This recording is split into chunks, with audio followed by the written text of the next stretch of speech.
Bem-vindos a mais um Think Ahead. Estou eu aqui novamente com Paulo Castello, eu, Juliana Munaro, Paulo Castello, CEO da Think, e hoje a gente tem uma convidada. Aqui no Think Ahead a gente discute inteligência artificial, mas pensando em futuro do trabalho, futuro da gestão, como isso vai impactar os negócios. E a minha entrevistada de hoje, a nossa convidada de hoje, né, Paulo, ela Super é convidada. super especialista, É, trabalhava com inteligência artificial quando tudo era mato. quando tudo era mato, não tinha nem mato na época.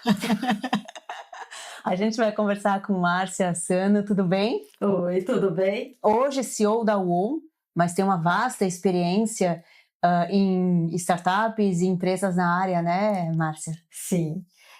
Eu comento que eu comecei realmente há muitos anos atrás, mais especificamente há 30 anos atrás já comecei com isso, e aí todo mundo se surpreende e falou assim: "Nossa, mas IA já tinha há 30 anos atrás?" Eu falei: "Sim, a teoria já existia há muito tempo, mas logicamente eu comecei com a parte de tecnologia que dá o corpo, Uhum, né, para IA, que é a parte de dados. Então uhum, eu trabalhei numa empresa que era do Grupo Abril, uhum, 50% era do Grupo Abril, 50% era de uma empresa americana, West, e o objetivo dessa empresa era monetizar dados, algo que não se falava há 30 anos atrás, uhum, imagina, né.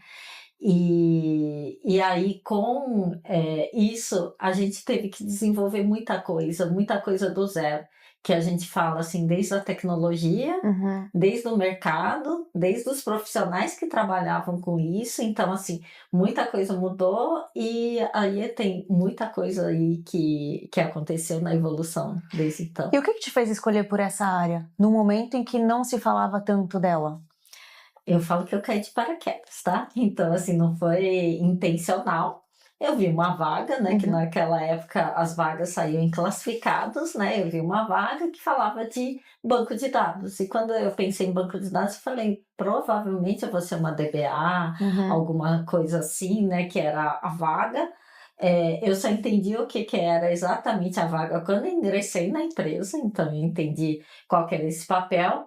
Mas eu considero que, assim, na época nem ninguém discutia uhum, sobre isso, não existia clareza sobre o que que era, esse trabalho, e hoje eu tenho certeza que, assim, foi muita sorte eu ter ingressado logo no uhum, começo da minha carreira numa empresa que era pioneira nisso, aqui no Brasil, uhum, inclusive até no mundo, para desenvolver essa tecnologia, só para você ter ideia, né.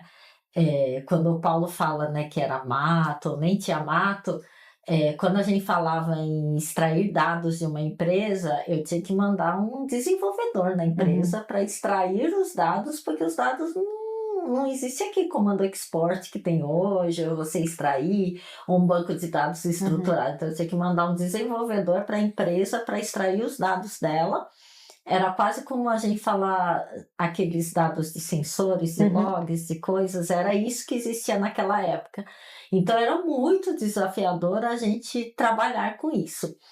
Quando, a gente fala também em tecnologia, que existia naquela época, imagine que eu comecei a trabalhar com mainframe para fazer isso. uhum. Não existia cloud, não existia tecnologia como era hoje. Eu acho que quem vai escutar aqui hoje não sabia nem o que que era fita de rolo, a gente gravava dados em fita de rolo.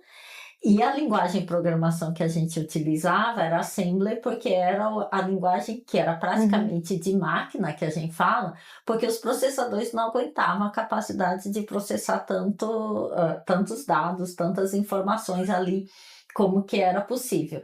Então, era necessário fazer o básico do Uhum. básico, que eu falo assim, hoje mexer com isso é muito fácil, muito trivial, e não era possível naquela época. Mas assim, dizer que eu escolhi essa carreira, eu acho que a tecnologia, o desafio me conquistou, foi Uhum. bem diferente. E você trabalhava com algo que hoje é fundamental, que é ter a informação. A gente só tem a inteligência artificial e utiliza ela como a gente utiliza hoje, porque a gente conseguiu ter um banco de dados rico e digitalizado, né, com internet, com rede social, inclusive, né, com tudo isso que a gente utiliza hoje. E ter informação é fundamental quando uma empresa resolve utilizar a inteligência artificial, né? Continua sendo, é que muda um pouquinho o antes do agora, Uhum. tá? Então, assim, é importante a gente enfatizar as mudanças. Anteriormente, as aplicações de inteligência artificial era basicamente uma aplicação muito Uhum. especialista para responder um desafio muito técnico. Então, por exemplo, eu precisava detectar quem eram os fraudadores, por exemplo, Uhum. o potencial pessoa cliente que vai ter um churn. Então, eu pegava o dado daquele cliente, olhava o histórico de clientes que já fizeram churn, por exemplo, tentava clonar aquela situação e prever antes do momento de churn para você ter um tempo de ação para executar aquilo. Esse era a realidade no passado. E era um projeto mega específico desenhado para aquilo Para dali, né? Ou seja, é aquilo. praticamente um programa que você desenhou só para aquele tipo de situação. Exatamente. E qual que era o desafio nisso? Como você moldava para aquele problema específico? Quando mudava um pouco a realidade, imagine que a empresa criou Uhum. um outro produto, ou os consumidores mudaram um pouco o cenário, ele já não, o modelo já não respondia bem porque ele foi moldado para aquele cenário. Uhum. E, inclusive, os dados da empresa que foram tratados, eles foram tratados assim, depois de muito refino, que a gente fala, né? Você mexeu, trabalhou, categorizou, fez uma série de coisas para você criar um Uhum. modelo que respondia aquilo. E aí, assim, isso era muito ineficiente, porque você tinha que criar muitos modelos. Modelo para churn, modelo para churn de novos clientes, modelo para. Você tinha que toda hora ficar criando, e a validade daquele modelo tinha uma data limite para Uhum. ela ser eficaz. Aí cria-se a fase que a gente chama da IA, de aprendizado de Uhum. máquina, que muda bastante esse cenário, porque assim, a gente sempre fala, né, que em tecnologia, em computação, a gente sempre fala que tem a entrada os dados, o processamento e a saída.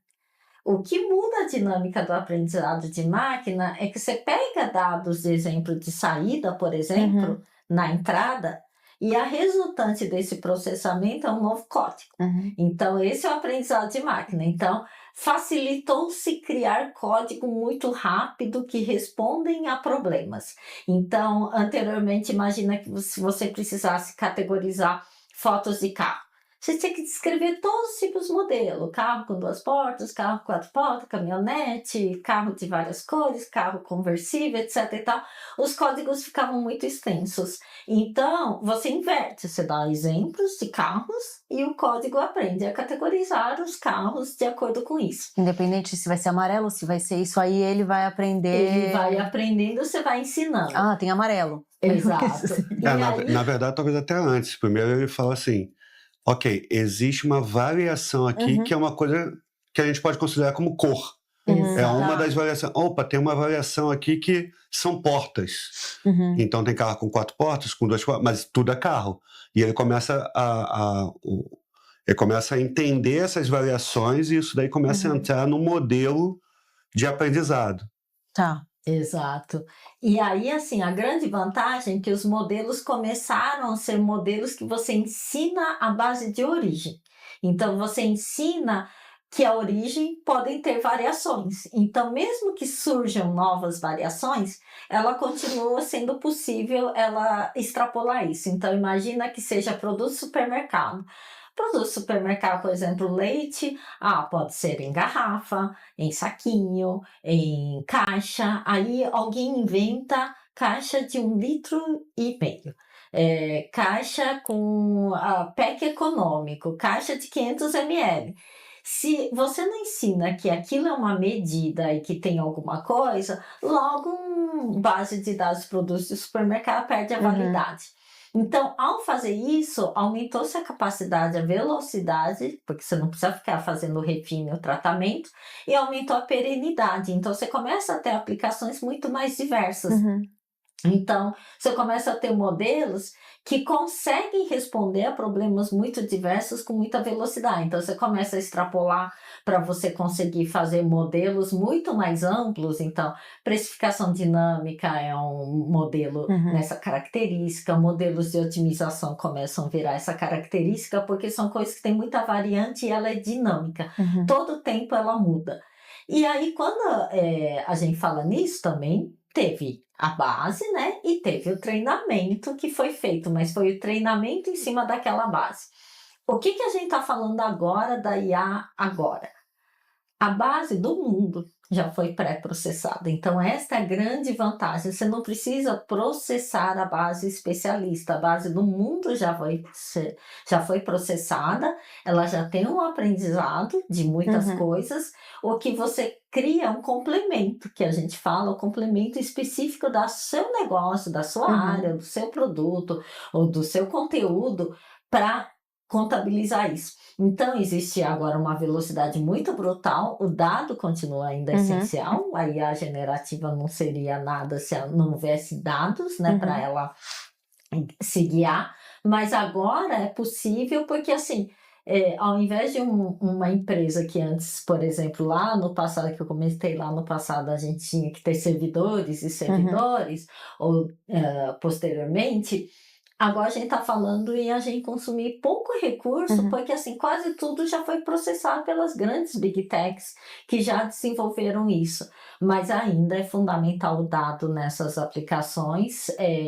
A IA só existe e só consegue tomar decisões por um histórico, alguma informação que dá sinais para ela do que ela deve responder. Então, por exemplo, o que vocês fizeram aqui na Fink, vocês conseguiram fazer o que vocês fizeram porque vocês tinham os dados da empresa mapeado ou mapearam quando resolveram se tornar AI First, para que você conseguisse alimentar a inteligência artificial, para que ela conseguisse ir na sua base e buscar a sua informação para resolver o problema. Uma empresa que não tem isso mapeado, e eu falo isso pelo seguinte, esses dias eu vi uma história de uma indústria que queria automatizar a parte de qualidade de produto. Então, você pegar ali, esse celular tá bom, não tá bom, né, e tal, é feito por uma pessoa, ele quer automatizar isso. Legal, cadê o banco de dados disso? Não tem. Ela vai precisar criar um banco de dados para alimentar a inteligência para que ela consiga resolver isso. Foi o que vocês fizeram? Foi... Eu acho que são partes que se complementam. Então, assim, para a gente poder converter a empresa para uma empresa AI First, primeiro a gente tinha que entender o que a gente fazia.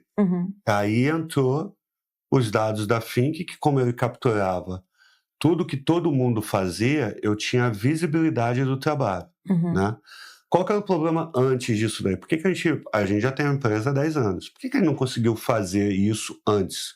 Porque não tinha uma tecnologia inovadora, que era a IA, que raciocinava, que era mais flexível, que eu não precisava fazer regras muito certinhas para poder funcionar. Antes da IA, o que a gente fez foi uma super automação. O processo de AI First, eu acho que é um processo de hiperautomação. Então, você começa a identificar todo tipo de tarefa que você tem dentro da tua operação e começa a meio que entender assim, essa tarefa, ela é automatizável?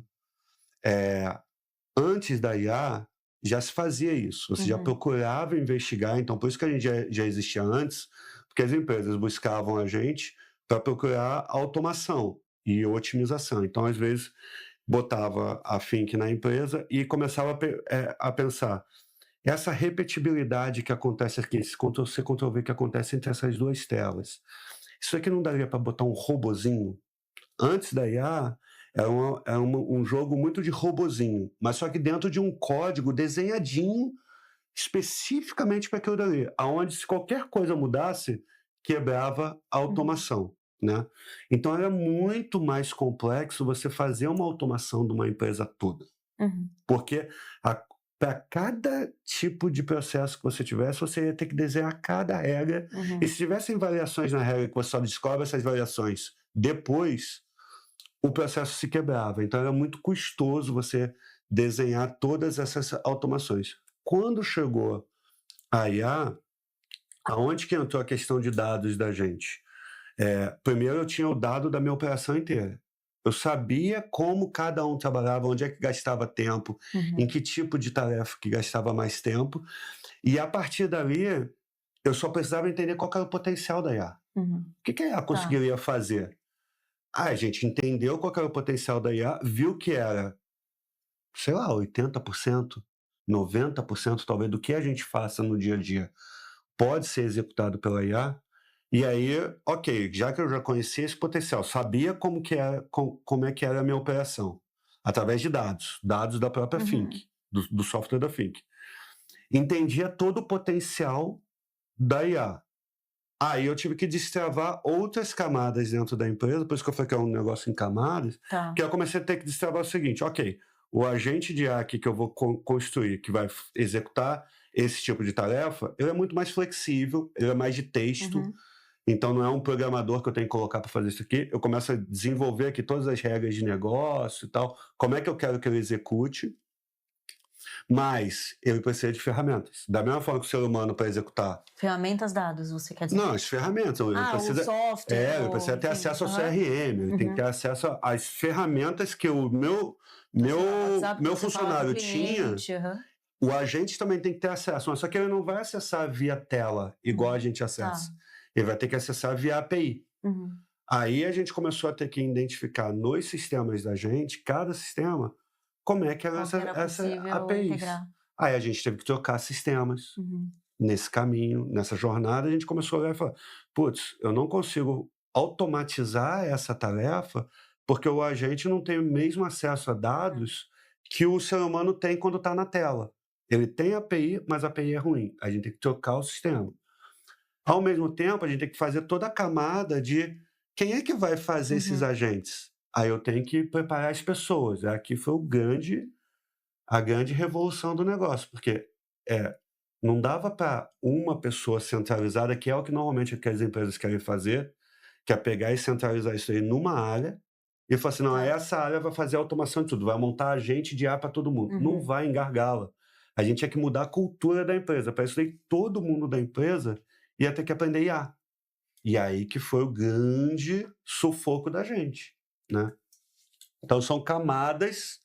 A gente não precisou dos dados que a gente tinha dos nossos sistemas ou dos dados da Think para fazer a IA, porque a IA já está pronta. Porque, sim, o que você precisava é que essa IA acessasse os seus dados para resolver, né?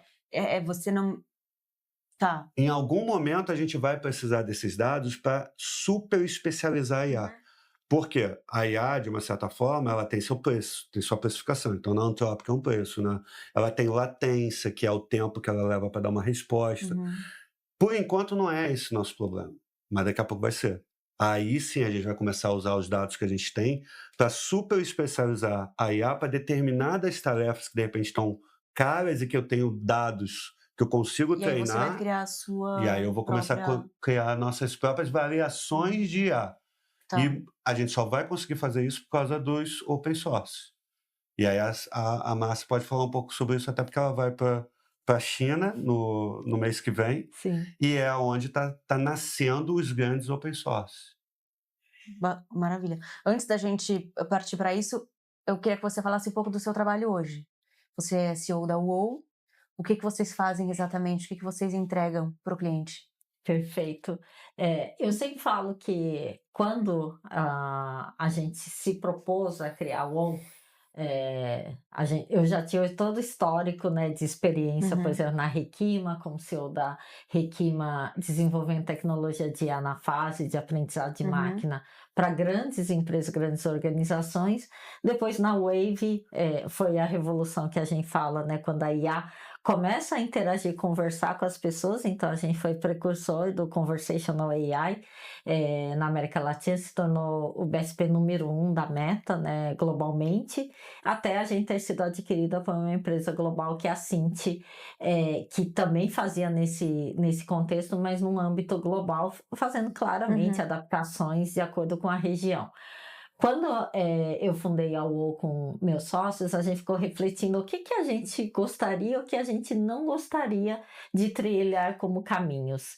E um ponto que a gente entendeu é que esse desafio de IA ia ter uma velocidade de evolução muito rápida. Então, a gente sabia que várias coisas que a gente desenvolvesse ia estar embedado já nas próprias aplicações. Então, provavelmente, alguns serviços mais de assistente, etc., já iam estar embedados, por exemplo, como está hoje dentro do WhatsApp, dentro da Meta, dentro dos próprios serviços do próprio Google. Então, fazer esse tipo de trabalho, por mais que fosse potencial e fácil de escalar e colocar isso em produção, ia ser muito simples, né, de colocar e alguém ia sobrepor uma Big Tech e obviamente ia entregar isso gratuitamente para os seus consumidores. Outra coisa que a gente pensou é que a gente deveria servir um serviço que fosse o mais agnóstico possível para todas as empresas e todos os nossos clientes. Por quê?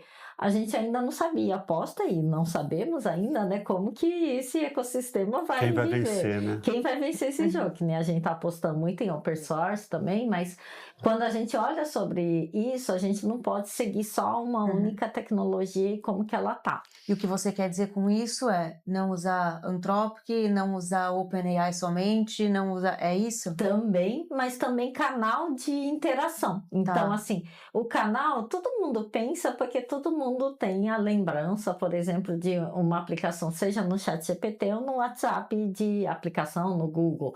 Então, se a gente aposta que um canal vai prevalecer sobre outro, você perde sua concorrência se algum desses canais não deixar de existir em curto espaço de tempo. Então, a gente falou assim, aqui a comunicação da IA é IA com humanos, é IA entre IA, é IA entre empresas. Então, assim, imagina que não seria somente uma tecnologia que está resolvendo uma demanda do consumidor. Então, eu sempre falo que a nossa empresa ela é especialista em agentics AI.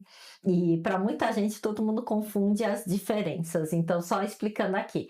Quando a gente está utilizando uma demanda, por exemplo, que a gente vai lá solicitar, seja no Google, seja no GPT, ou seja onde for, a gente está usando o modo assistente de IA, porque sempre tem um comando humano solicitando uma resolução.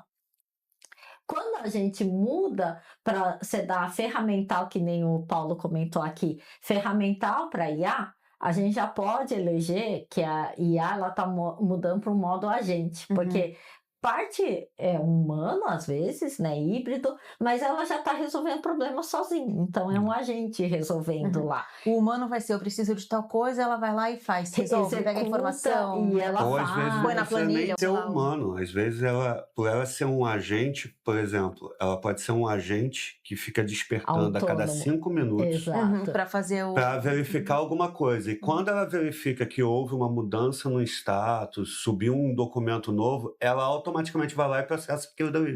Exato. Ela toma suas decisões, não precisou ter um comando de um humano, entendeu? Ela já tem uma missão e ela está tentando resolver aquela missão, mas como ela já tem ferramental, ela já consegue executar aquilo. A evolução disso é quando a gente orquestra tudo isso e aí a gente coloca como se fosse uma organização mesmo para abstrair pessoas, agentes especialistas em certas funções, agentes especialistas em certas tarefas, até mesmo para supervisionar, monitorar, planejar e tudo mais, e você dá comandos como assim, o meu objetivo é maximizar a receita da minha empresa. Ela mexe em todos os agentes para conseguir operar que a empresa seja completamente autônoma, então ela deixa de ter uma função especialista, ela se torna a empresa ou um negócio ou uma função. É nessa camada que a gente hoje atua. E qual que é a grande diferença, o grande desafio, né, disso tudo? Primeiro, você precisa entender muito do negócio, mas você não pode simplesmente extrapolar as funções atuais da organização para fazer isso, porque senão você leva os mesmos problemas da organização. Aí ela tem uma capacidade de abstrair e ver que certas tarefas nem deveriam existir. Então, eu vou dar um exemplo. Tem muitas empresas que têm que cuidar de estoque, por exemplo. Na cabeça da IA, talvez você só deva produzir se você tiver demanda. Então, ela otimiza tudo isso, a cadeia, para pensar no inverso, num outro modelo de otimização dentro da organização de resolução de problema. Então, esse é um desafio. O segundo desafio é conectar os sistemas que ainda vão persistir dentro da organização, como, por exemplo, um RP. Você vai ter que emitir nota fiscal, você vai ter camadas tributárias, etc., para fazer. E esses sistemas nem nem sempre respondem, seja com velocidade ou seja com a capacidade da IA em fazer isso. Que é o que o Paulo falou, que eles trocaram De softwares para sistemas. conseguir se Hoje em dia comunicar tem com a IA, até né? sistemas que, quando você coloca agentes, os agentes são tão mais rápidos que os seres humanos que os sistemas acham que estão sendo invadidos. Uhum. É tanta gente batendo na porta deles Aham. para pegar dados ou para colocar dados, que eles travam por segurança porque acham que é uma Alguma invasão. coisa errada. Exato. E aí a gente fala, né? Você não precisa fazer isso só dentro da empresa, você pode se comunicar com outras empresas, Uhum. então sistema logístico, algo assim. E aí começam a surgir o que a gente chama de protocolos de comunicação entre as IAs. Então, as IAs já se comunicam com a facilidade de já falar os níveis, os parâmetros e todas as camadas para fazer isso. Uhum. Então, é um grau de velocidade de evolução muito grande e é onde a UOL está focada atualmente. E você já trabalhando há décadas, né, com inteligência artificial, com experiências em diferentes empresas, o cliente mudou hoje? Antigamente você tinha que conversar com o cliente de uma forma, hoje é de outra. Tem desafios diferentes. Antes ele nem entendia exatamente o que era inteligência artificial e o que conseguiria com aquilo, e era outra inteligência também, né? Hoje ele tem mais informação, mas não entende o que demandar? Tem algum desafio nesse sentido? Acho que sempre houve e vamos continuar tendo, né? Então, assim, quando a gente fala em tecnologia de modo geral, é muito difícil explicar para o consumidor ou a área de negócio, a empresa, o potencial que a tecnologia tem de resolver. Uhum. Então, eu vou falar assim, na época da Requima, por exemplo, eu falo assim porque eu e Paula, a gente fundou, né, nossas empresas nessa época, no mesmo período, né, e ele deve ter esbarrado com os desafios similares. Naquela época, o desafio era ninguém sabia exatamente o que era IA, Uhum. e era aquelas conversas assim, IA não existe, IA de fato não quase como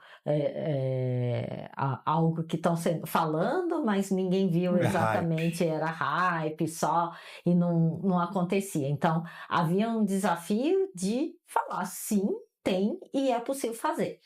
O segundo desafio é que nossas empresas eram startups. Naquela época, quem respondia por tecnologia geralmente eram as grandes empresas, IBM, Microsoft, etc. Eram as empresas que eram detentores e todo tinha medo de contratar uma empresa pequena que acabou de nascer para desenvolver isso. Então, existia uma segunda barreira. Mas a terceira barreira que eu falo, que é o que não mudou, é a empresa saber que aplicação usar com a tecnologia. Então, assim, hoje, quando eu falo, né? Primeiro, discutir o que é IA ninguém mais discute, né? Amplamente falado em mídia, até pessoas que não eram muito versadas em tecnologia já sabem minimamente o que é IA, já usa GPT, então sabe o que é isso. Hoje, inversamente do que aconteceu na época da Requima, eu acho que as empresas preferem uma startup do que uma big tech, uma empresa grande. Porque anda mais rápido. Anda mais rápido, é mais barata e fala assim, essas de verdade sabem o que é a nova tecnologia, porque aquelas pararam no tempo também. Então, hoje existe mais receptividade a aceitar uma startup do que existia naquela época. Mas ainda persiste o que eu falo em entender o potencial da tecnologia. Então, no nosso caso, por exemplo, na época da Requima e hoje, a gente sempre fazia uma camada um pouco mais educacional no cliente primeiro, para que ele entendesse o que é o potencial da tecnologia, para que os desafios que elas nos trouxessem não fossem rasos e vazios, assim, né, que a gente fala, ou básicos. Então, eu lembro na época da Requima, alguém pedia, eu quero um modelo preditivo de propensão à venda. A gente falava assim, gente, pega seus dados, põe no Excel, você consegue ter uma previsão do que você quer. E ali não era o nosso propósito, a gente na época da Requima fazia modelos muito mais sofisticados. E aí hoje, talvez similar, talvez que o cliente não saiba o potencial de aplicação, ele pede também coisas muito simples, uma aplicação assim, você pode personalizar minhas campanhas? Coisas assim nesse nível, assim, sim, óbvio, né? É possível sim fazer com a IA. Mas o que mais? E assim, eles não entendem que a IA está pronta para mais. Entretanto, meu questionamento recente, né, sobre as interfaces, né, com os clientes que eu tenho visto, é um medo da IA dentro das organizações. O que que significa isso? É medo da substituição, Uhum. é medo de tirar o emprego dele, é o medo de tirar o departamento dele, porque é sim possível e será feito o vídeo que o próprio Paulo fez na Fink, né? E aí, o que eu observo nas empresas é que todo mundo já tem consciência de que isso vai acontecer, Uhum. então existe uma rejeição à adoção, porque sabe que isso vai impactar sua área, suas equipes, sua própria função dentro da organização. E aí, assim, muitas vezes, intencionalmente é solicitado um projeto muito mais lateral dentro da empresa, não core da empresa, para evitar que haja risco de demissões ou risco Uhum. de extinguir o departamento dessa pessoa. Então, mudou-se o desafio atualmente nesse contexto. Isso qualquer tamanho de organização e qualquer nível de profissional. Qualquer tamanho de organização, qualquer departamento, não é só área TI ou área de negócios, e há uma conversa um pouco diferente quando você fala com donos, ou com CEOs da organização. Aí sim eles têm consciência, porque eles sabem que precisam fazer isso. O board vem demandando muito dessas organizações que sejam feitas, mas ainda existe aquilo, né, de fazer por fazer, só porque o board mandou, Só para para fazer o falar, cheque no fazer o projeto de cheque. IA. Porque assim, é quase como já virou uma task em todos os executivos das organizações. Você tem que fazer 1 ou 2 projetos de IA esse ano. Então ele vai e fala assim: fiz, né? Já fiz, mas não por mais que ele saiba que aquele não é o projeto ideal, ele vai fazer simplesmente para executar. Então, esse é o desafio atual que eu vejo acontecendo e que vem sendo gerado questionamentos, estive em eventos recentes de RH, e os times de people com uma dificuldade tremenda, né, de como lidar com todo esse cenário e toda essa reorganização que será necessária para essa adoção.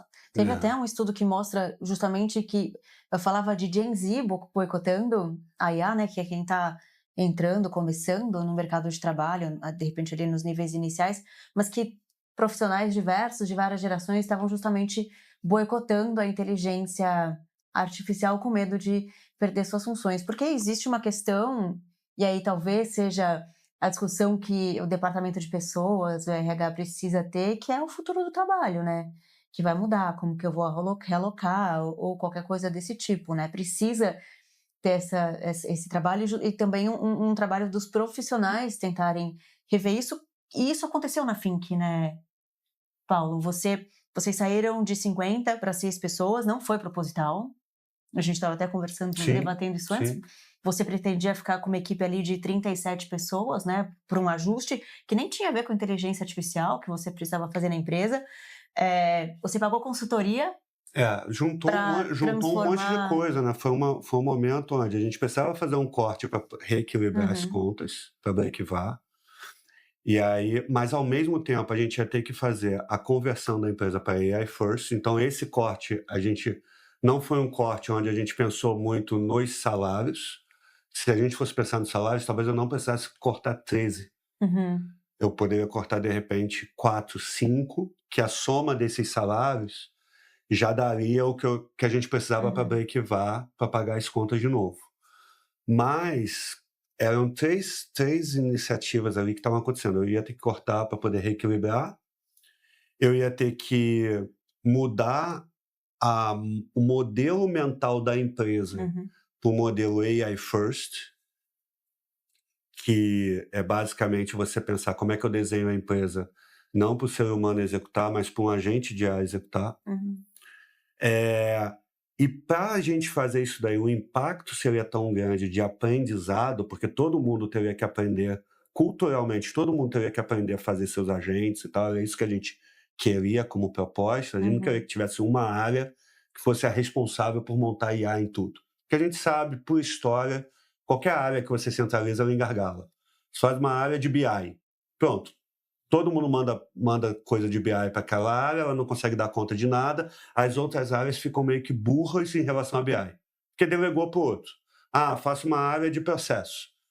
Só vai cuidar de processo. Beleza. Ela engargala, no que ela nasceu, começa a chegar a demanda, ela engargalou. E nenhuma área começa a pensar sobre o processo, porque não, está com eles. E você precisava que todo mundo Eu precisava que pensasse, todo porque é uma mundo mudança de pensasse. mentalidade Exatamente. mesmo. E aí, para fazer isso daí, o home office, na minha cabeça, não ia funcionar.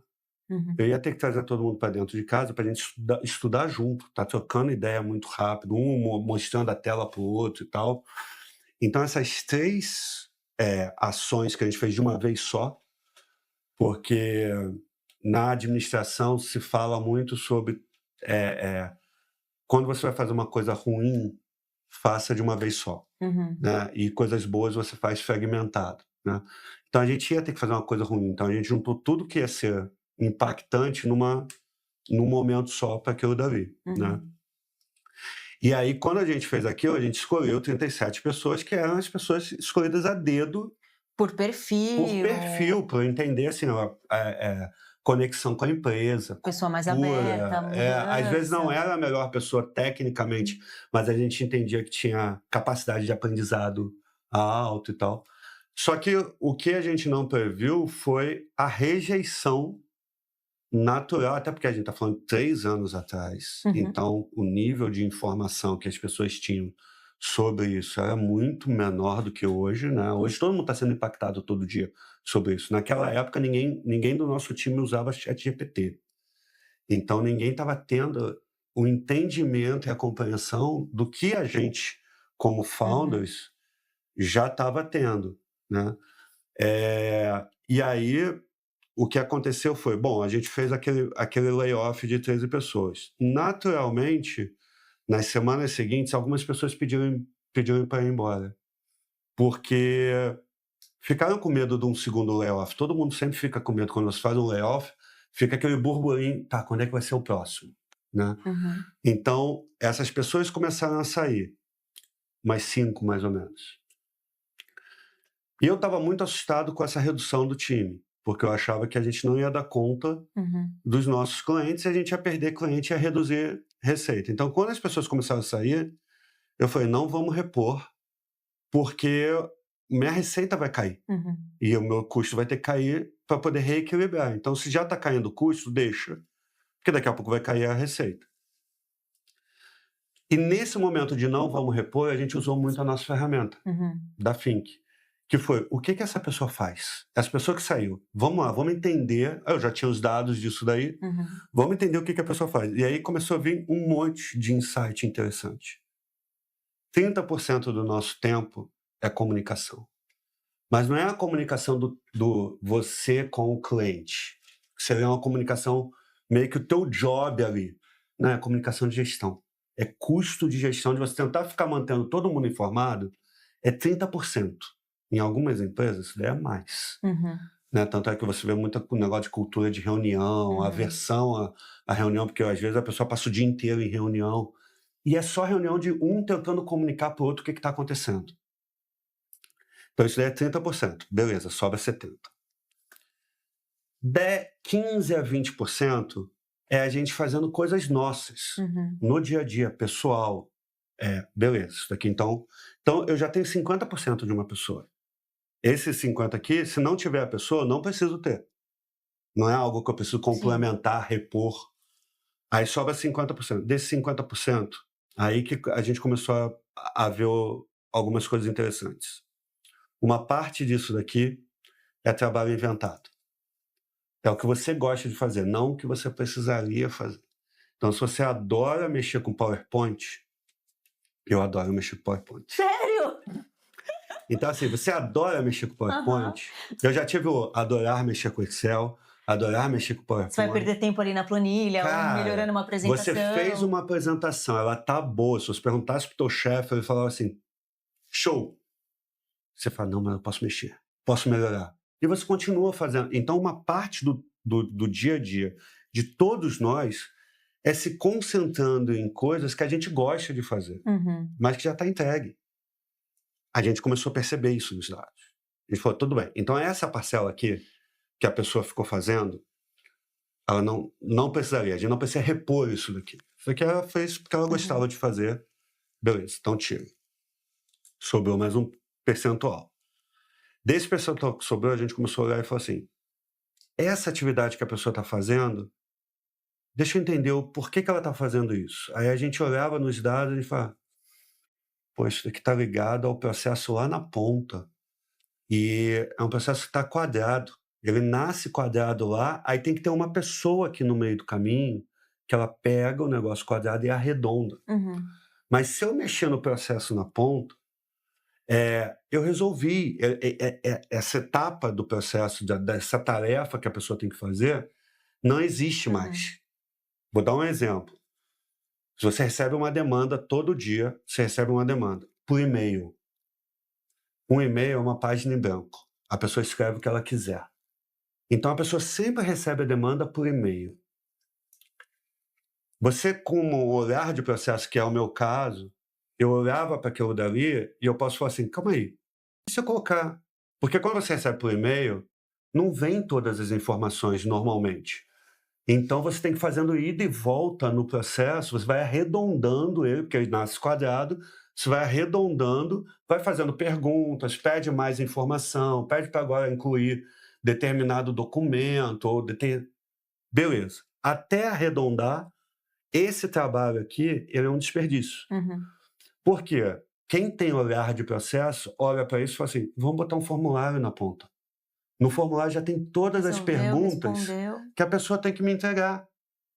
Inclusive já está pronto para IA, de repente. Exato. Enquanto ela não responder aquilo dali, o processo nem começa, não chega em ninguém. Então eu fui lá e fiz uma mudança no meu processo na ponta. Pronto, acabou aquela atividade que aquela pessoa estava lá, morreu. Não precisa mais porque eu arredondei o processo. Só que normalmente as pessoas que fazem as atividades, elas não têm um olhar end-to-end. Você olha só o seu, né? Como executivo, eu tenho o olhar da empresa como um todo. Então eu consigo olhar e falar assim, não só tenho o olhar, como eu também tenho a autoridade de chegar na ponta e falar, vamos mexer nisso. E a pessoa, às vezes, que está na execução, ela fica com medo de mexer nisso. Ela fala, cara, como é que eu vou colocar um formulário para fone? Ela acha que vai ter um impacto muito grande, então ela fala, não, melhor deixar aqui do jeito que está. Isso aqui a gente elimina. Aí sobram duas coisas. Isso daqui que a pessoa faz é automatizável. Então, se você tiver o conhecimento de tecnologia, de automação e tal, você olha e fala, cara, mas isso aqui, que ela gasta esse tempo todo, a gente consegue automatizar. Mas é uma fração, tá entendendo que são várias frações? Sim. Aí você automatiza aquilo dali, beleza. Às vezes a pessoa que está executando, ela não tem cabeça de automação. Ela não sabe que aquilo dali pode ser automatizado. Então ela continua fazendo. Ela nem levanta a mão para falar.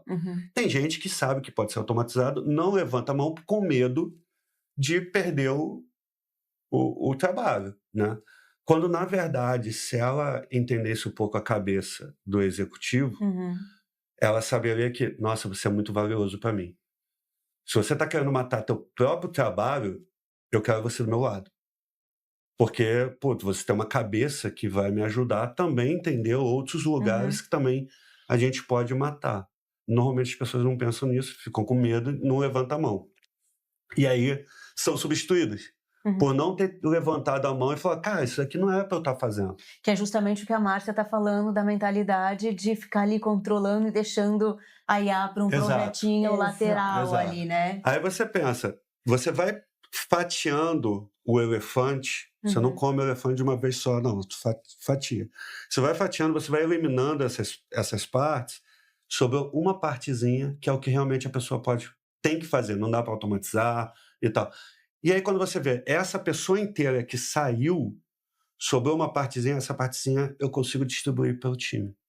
Então, foi assim que a gente foi substituindo o time e fechando as vagas em aberto, mas, em paralelo, os sócios trabalhando muito forte nos agentes de IA, né?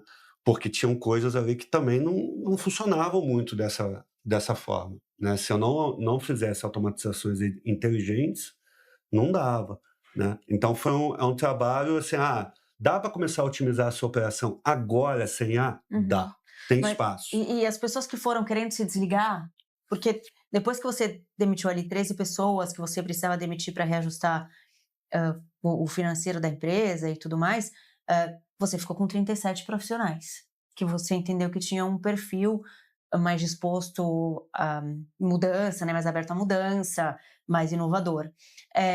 Mas essas pessoas foram se desligando, tanto que vocês Algumas, ficaram... umas 5 ali foram desligando, aí algumas outras já começaram a falar: "Putz, se vai ser home office eu não vou". Não é... preciso que seja home office. É. Teve gente que se desligou porque queria que fosse home office e não era mais, mas teve gente que se desligou: "Peraí, não vou ensinar inteligência artificial". Não, imagina, não sei o quê. Teve essa resistência também? Teve, porque... Você acha que hoje teria também? Não, eu acho que hoje teria menos. Uhum. Por quê? Quando a gente resolveu fazer isso, foi há 3 anos atrás, o primeiro modelo que estava disponível lá pra gente era o ChatGPT. Estava no 3.5. Ele estava longe do que é hoje.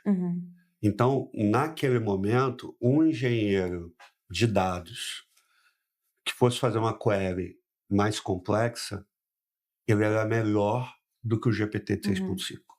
Então, quando a gente chegava há 3 anos atrás e falava: você vai ensinar, vai montar um agente para que ele faça a query e não você, isso não batia muito. Um cara experiente, o cara falava assim: você tá louco, ele vai fazer só besteira. Porque eu já pedi aqui para fazer algumas coisas. Porque ele fazia besteira. E saiu um monte de besteira, entendeu?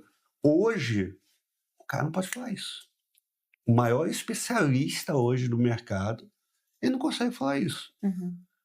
Porque hoje é assim, e aí a gente também foi aprendendo que a qualidade do teu input para IA altera enormemente o nível de profundidade da resposta. A gente não sabia disso daí direito lá naquela época. Então a gente fazia pergunta, exato, que hoje a gente fala muito disso, né? que é a engenharia de prompt e tal. A gente não sabia disso. Então a gente achava assim, fiz uma pergunta, super vaga, super vazia, superficial. A resposta que vem é genérica.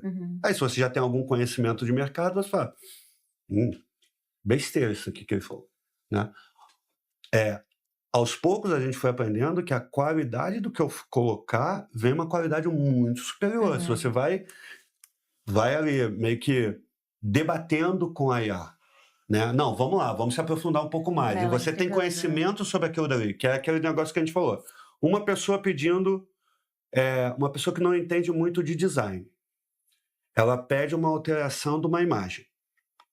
Vai vir de um jeito. Uma pessoa que entende um pouquinho de design, já vai vir o mesmo modelo, com a mesma foto, já vai vir uma imagem melhor do que a outra. Pega um designer e vai pedir a mesma coisa. Incrível. Cara, é um negócio... Ele vai saber como ele gostaria de ser demandado, inclusive. É o mesmo modelo, mas só que ele vai te entregar respostas diferentes ao longo do... Qual é a qualidade do input que você está dando, entendeu? Gil, quer um exemplo do que mudou nesses 3 anos? Por exemplo, há 3 anos é inconcebível a gente falar que um dev, se utilizasse alguma tecnologia de IA para gerar um código, ia ser suficiente. A gente falava assim: nossa, ele erra demais, coloca um código muito mal elaborado. Hoje está quase perfeito. Ainda requer uma pessoa experiente para detectar falhas lá no código, seja de segurança, detalhes que precisam ser observados, detalhes que você precisa orientar e precisa ajustar dentro do código. Mas hoje é muito mais rápido. Você faz um código que talvez você levaria, 5 anos, em 5 dias. Então, assim, esse é o nível que já está chegando. Eu pressuponho que ainda vai evoluir bastante, então até esses detalhes, esses refinos que requerem uma pessoa experiente do outro lado, vai ser superada, mas hoje permite que qualquer empresa crie vários produtos, várias tecnologias o tempo todo. Então, está mudando muito rápido também esse cenário. Os modelos estão mudando. Então, toda semana está lançando um modelo novo, e o modelo por si só já fica mais inteligente, mais capaz, etc. Mas também técnicas estão sendo desenvolvidas que começam a contornar esses problemas do modelo. Então, Por assim, exemplo. o modelo, como a Márcia falou, né, ele está quase perfeito, mas às vezes ele pula algumas instruções que você deu para ele. E a gente não sabe o porquê que ele Eu falei pula. isso, por que ele A gente pula? não Ele sabe. faz isso, é irritante. Nem os próprios, quem está criando os modelos, também consegue explicar o porquê que às vezes ele pula uma determinada instrução e tal. Aos poucos a gente está compreendendo cada vez mais as mecânicas por trás, o porquê que ele pula, porque às vezes ele fez uma compactação da memória, nessa compactação aquela instrução que você deu foi embora, né, porque ele fez um resumo. Então tem uma série de coisas que a gente está aprendendo ao longo do caminho, todo mundo junto, a humanidade está aprendendo junto. O alienígena chegou sem manual e a gente está lá tentando aprender a conversar com ele e estamos aperfeiçoando as técnicas em conjunto, né? Então o modelo ele vai aperfeiçoando e as técnicas, com o uso no dia a dia, a gente está aprendendo cada vez mais a extrair coisas boas. Então, por exemplo, hoje, se você está montando um sistema com a IA mais moderna, ele vai ter buracos. Aí tem gente que vai falar assim, olha os buracos que a IA fez aqui, olha como é que deixou o sistema fera. Mas se você está montando um sistema com uma pessoa que conhece o sistema, ela já consegue colocar barreiras na IA para confrontar o código para ver, ela fez esses procedimentos de segurança e você cria agentes que avaliam a própria IA. É a IA avaliando a própria IA. Só que não é a IA sozinha. Você foi lá e instruiu a IA, fez um checklist para ela, do tipo, o que você tem que Antes de entregar, veja e isso, você não isso, fez esse isso, checklist isso. na IA que está desenvolvendo. Porque é isso que a gente começou a aprender. Se você faz coloca uma outra IA para checar... ela burla o checklist. Exato, você tem que usar uma outra. Você usa outra IA. Ela tá muito humana. Não, é muito. Uma pergunta que eu ia te fazer, Márcia, assim, o que o Paulo fez na Think é muito revolucionário, né? Principalmente pelo período que ele começou isso, né? A falar de AI first, quando a gente achava a inteligência artificial ainda burra, né? E a gente... É até difícil encontrar cases como a Think, né? Não só aqui no Brasil, mas até globalmente. Você atende várias empresas, grandes corporações. Você acha que é possível? E o que uma empresa precisa ter para ser possível fazer o que o Paulo fez? Eu acho que assim, primeiro assim, você não consegue fazer isso que nem ele falou do cortar o elefante em pedaços, você não consegue fazer isso do começo ao fim. Primeiro que você nem sabe direito quais pedaços existem, né? Então, você começa por uma ponta. Um case que a gente gosta de comentar é o caso da Flores Online, que é o maior e-commerce de flores e presentes, e o desafio deles é que é um marketplace de venda de flores e presentes para o Brasil inteiro, e por ser um marketplace, quem vai entregar e produzir o produto são 10 mil floricultores no Brasil inteiro.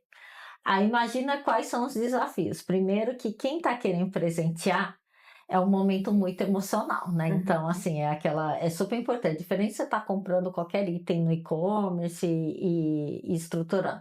Segundo, que é um produto manufaturado. Então, alguém está manuseando e criando aquele produto. O terceiro ponto de desafio nesse cliente era que o prazo é muito fundamental. A pessoa que pede um arranjo de flores ou um presente ali para entregar para alguém, ela normalmente pede no mesmo dia que ela quer que entregue aquilo. Então, a gente lá tinha uma SLA de 4 horas para fazer a entrega. Então, cada detalhe era muito importante ser eficiente para conseguir concretizar essa expectativa do cliente. E aí começa desde a escolha do produto. Então, a primeira camada que a gente trabalhou é ajudar o cliente a escolher logo o presente que ele precisava dar. Então, a gente usou uma IA que ele faz a sugestão. Se você falar, eu queria comprar um presente para minha mãe, ele já começa a perguntar algumas coisas sobre a tua mãe e ajudar a fazer a escolha e ajustar essa escolha. A segunda etapa, que aí isso é uma etapa até bem mais comum que você colocar, é escolher quem vai ser a floricultora que vai entregar e que tenha mais capacidade de fazer essa entrega nesse período. Então, a gente criou uma IA que faz um matching dessa escolha da floricultura, desde qualidade, desde geograficamente, onde que ela está localizada, desde a pontualidade que ela tem para entregar e disponibilidade daqueles itens que a pessoa pediu. Então, ela faz isso. Só que mesmo quando você manda, imagina que aqui em São Paulo a gente observa floriculturas mais estruturadas, mas no interiores de vários locais do país são estruturas bem familiares e as pessoas não têm mão com computador. Então, a gente precisou adaptar para criar um canal de comunicação com essas floriculturas de um jeito intuitivo e fácil e ágil de resposta. Então, a gente optou por utilizar o canal de WhatsApp para mandar o pedido para a floricultura dizer logo sim ou não, se ela aceita ou não, porque ela não é obrigada a aceitar aquele pedido. Quando ela não aceita o pedido, é uma IA que vai tentar localizar um próximo rapidamente para tentar detectar quem é a floricultura mais disponível. Mas tem ocasiões em que naquela cidade aquela é a única floricultura existente.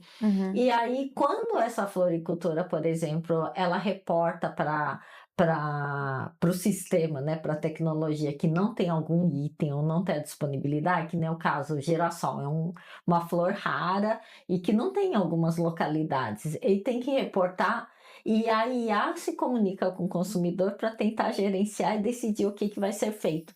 Então, normalmente a gente fala que o item em si não é tão fundamental quando é um presente.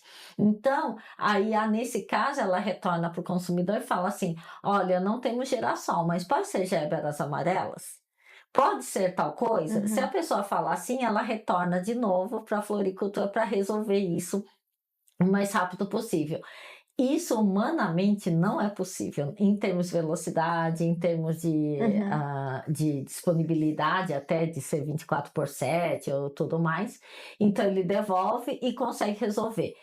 Quando ele não resolve, inclusive, por exemplo, falar assim: eu queria trocar rosas vermelhas, não temos rosas vermelhas, pode ser géberas vermelhas, e a pessoa fala não, ele mesmo fala: então, infelizmente, não temos insumos, a gente vai cancelar o pedido e reembolsar você, e faz tudo isso automaticamente nesse processo. Mas, de novo, eu comentei, né? É um produto manuseado, é um produto feito lá na hora. Então, às vezes, a qualidade pode ficar uma qualidade duvidosa. Então, o que a gente acrescentou nesse processo? A floricultura é obrigada, antes de despachar o pedido, tirar uma foto e encaminhar no WhatsApp. E esse processo, ele já faz uma análise de qualidade com IA na hora e ele já dá um score de 1 a 10 sobre aquele produto. Se for acima de 7, ele está liberado para entregar. Se for de 5 abaixo, a gente fala não está nos níveis suficientes, é recomendado refazer o produto. E na nota de 6, 7 lá que ele tem intermediário, a gente pede pequenos ajustes. Você viu que está faltando uma fita? Aqui está faltando tal coisa, etc. e tal, para a pessoa ajustar. O que acontece? Se o cliente reclamar do produto com a nota abaixo de 5, ele não recebe o pagamento daquele arranjo que ele entregou. Então, assim, é um mecanismo de garantir a qualidade do produto, mas tudo isso, de novo, é um agente automaticamente comunicando com a floricultura e fazendo essa comunicação. E que faz várias coisas, né? Então, é a comunicação com o cliente, então a IA faz o atendimento, a IA faz o monitoramento da qualidade. Aí São faz a coisas escolha de diferentes, né? logística, ela Aham. tenta fazer a otimização de todo o processo, então ela consegue gerenciar tudo isso, assim, em escala, assim, ela consegue fazer Uhum. isso. E hoje a gente tem volume estrondoso, né, de pedidos por dia e com essa SLA que é crítica, né, para resolver isso.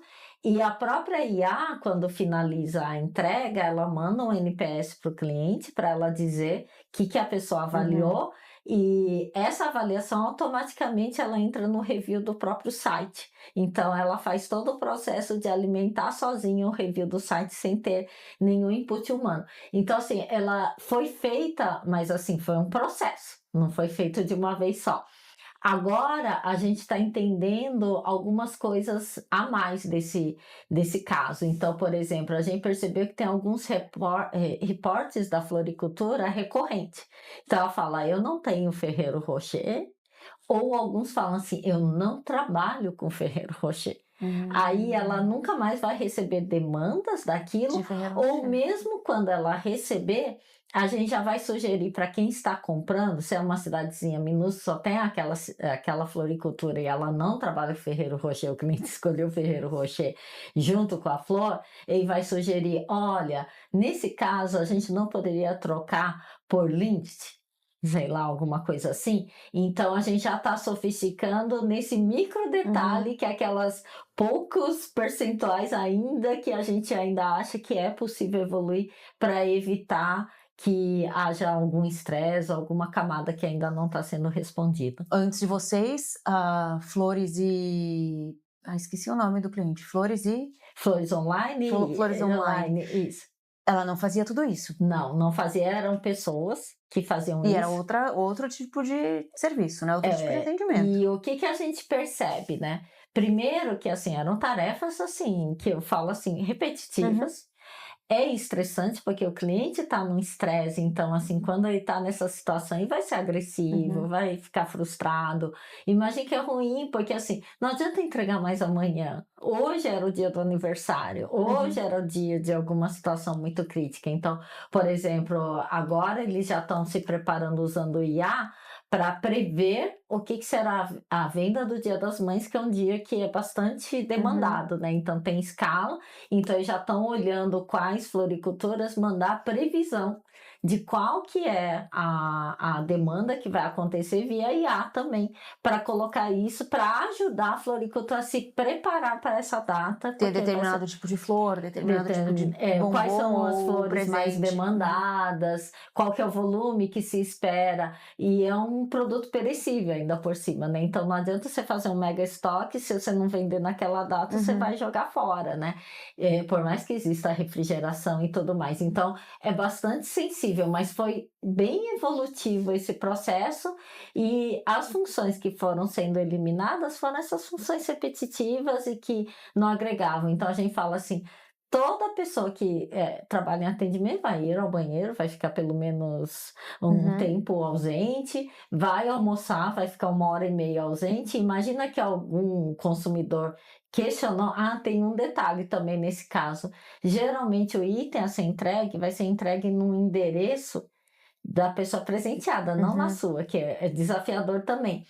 E essa pessoa não sabe, por exemplo, se essa pessoa estará naquele local para Uhum. receber aquele presente. Então é muito comum, e acontecia com muita frequência, pedido de mudança de local de entrega. Então falar assim: essa pessoa eu achava que ia estar no trabalho, mas hoje ela está de casa, então troca o endereço. Então trocar endereço antes era um processo manual também. Então, ou não localizamos a Uhum. pessoa, o que que você faz agora? Entrega no dia seguinte ou não? Então, toda essa etapa e pós-venda também era muito crítica. E aí, hoje está nessa camada, já quase 90% automatizada, na etapa de venda, 100% automatizada. 100%. Então, a 100%. empresa ganhou uma eficiência gigantesca e com certeza um aumento de Com receita, certeza, né, ela assim. nunca conseguiria atender Aham. esse volume de demanda se ela não tivesse essa tecnologia. tecnologia. E curiosamente, muitas vezes, né, todo esse pico que a gente fala de e-commerce e digitalização começou a acontecer na pandemia, né? Então, assim, muita demanda, as pessoas começaram a presentear muito nessa época, então o questionamento já começou até lá antes, né, do boom da tecnologia, nesse caso, nesse cliente. Então, a necessidade já foi surgindo. Mas a cada dia a gente fala assim, por que não uma coisa a mais, né? Por que não? E Porque, vocês assim, vão provocando o cliente. Vamos aumentar aqui, vamos fazer... provocando o cliente, analisando os dados. Por isso que os dados também são fundamentais. Quando você mergulha nos dados, você nota essas sutilezas dessas situações, que você fala assim, poxa, né? Se a Floricultura está falando sempre que não trabalha com esse item, porque eu estou insistindo toda vez para ela ter que responder que ela não trabalha com esse item ou não tem essa disponibilidade. E o que você acha que essa empresa tinha? Você falou, né, que lá na pandemia já começou a sentir dores e tal, a entender o problema que ela precisaria resolver antes mesmo da tecnologia estar disponível para resolver dessa forma, né? Mas o que a empresa tem ou tinha que fez com que esse projeto funcionasse?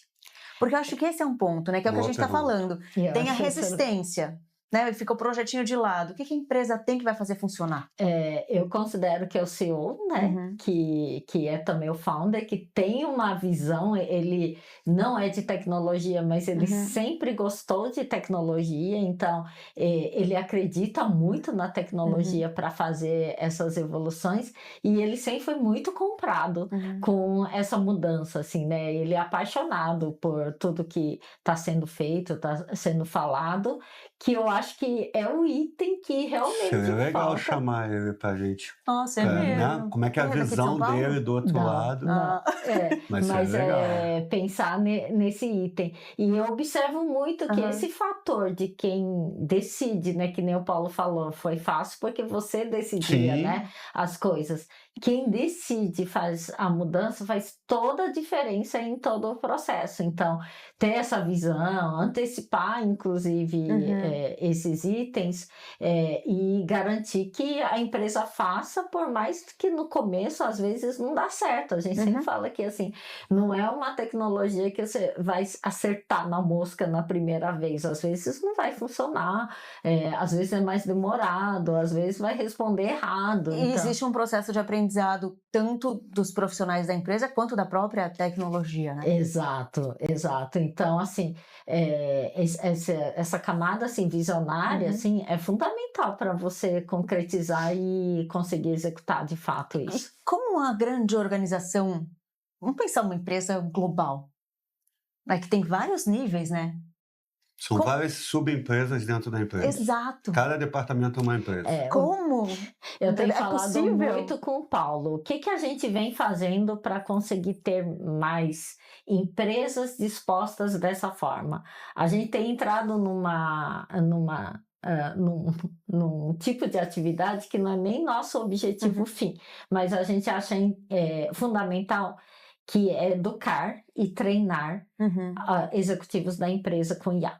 Então, a gente vem fazendo alguns trabalhos que a gente chama de workshop de IA e assessment de IA para as empresas, para dar uma visibilidade mais rápida do que é. Então, algumas estagnações acontecem não só por rejeição, mas porque não sabe por onde começar. E aí, assim, é fundamental você dar um direcionamento rápido de onde começar e não fazer aqueles mega análise, consultoria, avaliando durante meses. A gente faz isso em dias para a empresa. A segunda é dar visibilidade rápido do que a tecnologia está fazendo, inclusive em segmentos que não são dela. Então, a gente dá exemplos de várias empresas já aplicando, e aí dá um clique, é muito interessante, porque assim, a gente não precisa ensinar ela a fazer, a gente precisa dar visibilidade do potencial do que ela precisa fazer e como fazer. E aí, ao dar isso, o tipo de demanda que elas nos provoca já começa a ser diferente. Então, são esses dois caminhos que a gente tem atuado, E a gente sempre trabalha com C-Level, porque é o quem vai estar sendo desafiado, é quem sabe real desafio da empresa e que tem que estar comprado com essa mudança, porque se eles não tiverem comprado, não adianta as áreas mais de middle executarem isso, porque ela não vai conseguir concretizar de uma forma estruturante dentro da organização. Foi isso que a gente estava conversando, que a gente discutiu muito sobre. A gente está sendo muito provocado para a gente ensinar o que a gente está fazendo, né? Porque como é muito na vanguarda, tem pouco case no mercado, né? Não dá tempo ainda. Putz, é uma tecnologia que saiu há 3 anos. Se você fizer aquela análise de outliers, que você tem que ter 10.000 horas para se transformar num expert naquele assunto, se uma pessoa hoje trabalhasse do momento que saiu o ChatGPT até os dias de hoje, ela teria umas 8.500 horas. Ela trabalha todo dia, 8 horas por dia, final de semana e feriado. É impossível. Então, a gente que está na vanguarda, a gente estimula ali em torno de umas 2.500 horas. Isso que a gente começou a trabalhar 2 meses depois, forte, quando o ChatGPT saiu, né? Então, como não existe hoje experts no mercado, grandes cases no mercado, então tem muito aquelas conversas de ROI. Ah, não, mas eu tenho que fazer ROI. A grande questão que a gente começou a conversar foi, putz, ok, vocês não podem, nossos clientes começaram a perguntar, né, vocês podem dar curso para a gente e tal. A gente começou a dar alguns cursos, alguns workshops internos para as empresas. Os gerentes e diretores ficavam assim maravilhados, porque a gente ensinava eles a fazer um agente em um dia. E aí aquilo dali dava aquela explosão na cabeça da pessoa, do tipo, meu Deus do céu, não sabia, porque muita gente ainda acha que a IA ela é ferramenta. Ela, na verdade, é força de trabalho. Você está construindo novas forças de trabalho ali no seu dia a dia. E aí, quando a pessoa faz um agente, ela percebe isso daí, ela dá aquele... Nossa, eu não tinha ideia que era isso. E aí começa a vir um monte de ideia na cabeça do que poderia ser aplicado aquilo dali. Só que, como a gente dava treinamento para gerente e diretor, no dia seguinte do treinamento, ou na semana seguinte, a gente fazia um follow-up. E aí, como é que foi e tal? Super frustrado. Cara, eu não consigo andar com nada aqui dentro da empresa. A TI ainda não liberou. Ela não me deu um ambiente aqui de sandbox para começar a brincar. Ainda estão discutindo qual vai ser o modelo. O jurídico ainda está travando, não sei o quê. E aí a gente, depois de ter feito alguns workshops com o middle manager, a gente decidiu que não, a gente vai fazer agora curso apenas para C-Level e para conselheiro. Exatamente por causa disso. E a gente está fazendo essa parceria com a Márcia nesse sentido. Olha, porque normalmente quando a gente faz o curso, o pessoal fala, eu quero começar esse negócio amanhã. Entendi. Né? Tipo, é igual Matrix, tudo, né? Né? Você vai lá e... Nossa, eu sei Kung Fu. Assim, né? Depois de passar por esses 2 dias, a pessoa fala, caraca, entendi esse negócio. Tem que começar. Aí entra a Márcia fazendo um workshop de assessment ali, de entender com os executivos, sempre com os executivos, porque são eles que têm a visão e conseguem mexer na empresa como um todo, para poder destravar, né? a empresa. E aí, a partir dali, sai um monte de projeto para uma série de áreas, né? Uma coisa que a gente falou e é o que a gente acabou não continuando na conversa era aquelas questões dos modelos, open source e tudo mais. Ah, sim. Você vai viajar para a China. Vai voltar aqui para falar como é que foi. Né? Exato. Contamos com isso. Eu conto que ela volte, né? Você vai voltar, né? Então tá bom. Não sei se eu vou voltar com uma humanoide aqui falando por mim. Carregando, maravilhoso. Estou esperando o meu humanoide. Como que você vê essa questão, até como negócio para o UOL, né? Como vocês encaram isso? Qual modelo adotar? O que faz sentido? Hoje tem que estar muito aberto para o que vier. Eu estava comentando com o Paulo, estou indo para a China porque eu considero que lá, em termos de IA, é onde está muito mais Uhum. avançado em todo lugar globalmente, né? Então, está muito avançado, seja porque o governo está investindo Uhum. fortemente, seja uma mentalidade muito mais aberta, né? Que eu considero lá que vai continuar avançando muito mais rápido por disponibilidade. Inclusive, eu venho estudando muito China há um tempo. E eles não falam mais em treinamento 2D, né? Eles falam em treinamento 3D. O que significa isso? Treinamento 2D é isso, né? Treinar para escrever melhor código, fazer uma melhor música, para fazer uma melhor fotografia, fazer várias coisas, textos, etc. Estão treinando movimentos. Então, eles estão equipando pessoas com luvas Uhum. e lentes e óculos para monitorar todo o movimento que eles estão fazendo, para que as etapas ainda manuais, que não são mais as etapas funcionais aqui administrativa, sejam superadas por robôs, que vão fazer todo o detalhe. Imagina que seja uma manufatura super delicada, imagina flores, né? Sendo feita agora por um Uhum. robô, criando, e obviamente vai fazer um padrão super eficaz. Então, é isso que eles estão fazendo. Então, eu quero ver o que eles estão realmente desenvolvendo em termos de tecnologia muito mais avançada, para trazer como inspiração para cá. E o que a gente vem discutindo sobre open source? Quando a gente utiliza os modelos, né, de mercado que a gente está falando, primeiro que já tem alguns vieses, que aí Uhum. a gente já tem que tomar alguma atenção quando você está modelando e trabalhando isso. Mas você não tem também capacidade de fazer algumas coisas muito específicas. Terceiro ponto, né, que a gente tem que tomar cuidado: o custo para algumas situações, ela começa a se tornar inviável. Então, por exemplo, quando a gente está falando em fazer a IA se comunicar por voz, porque isso eu ainda acredito que é a etapa que ainda não foi superada em quase todas as tecnologias.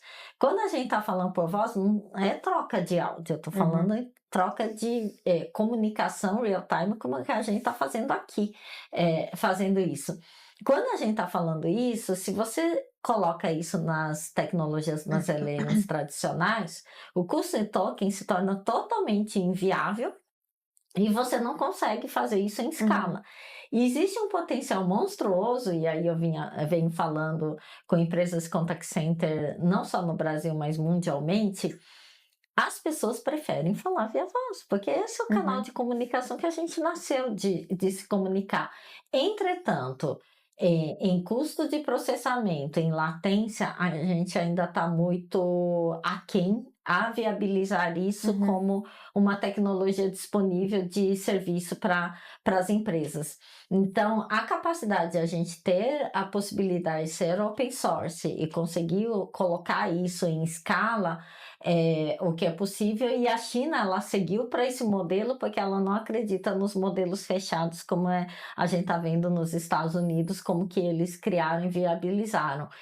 E eu tenho a mesma opinião que eles defendem, né? Obviamente que tem um contexto econômico também atrelado a isso, mas eles defendem que esses modelos vão ficar muito melhores ou muito mais diversos, porque os inputs são muito mais de várias empresas operando ao Uhum. mesmo tempo, não somente uma empresa, cada uma delas, né? Treinando intensamente o seu modelo. Então, assim, que nem o próprio Paulo falou.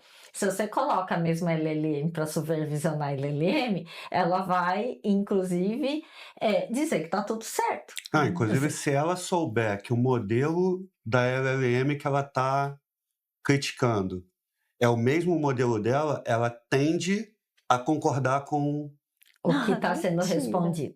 Então, é quase como se fosse um bairrismo, né, no negócio. Então, a defesa é que ela vai ser muito mais Uhum. diversa, muito mais evoluída, todo o contexto, né, que a gente fala diversidade dentro da própria tecnologia. Uhum. Então, ter essa capacidade de ser muito diversa, eu acho que vai ser muito revolucionário.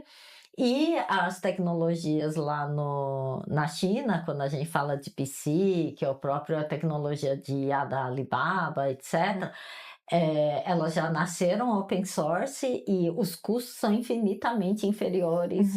E aí você consegue realmente colocar na mão ou disponibilizar tecnologias que hoje é inviáveis via custo, nessa capacidade que a gente está falando de open source. Existe ponto negativo do open source? É mais uma coisa que colocam nessa conta é o risco, né?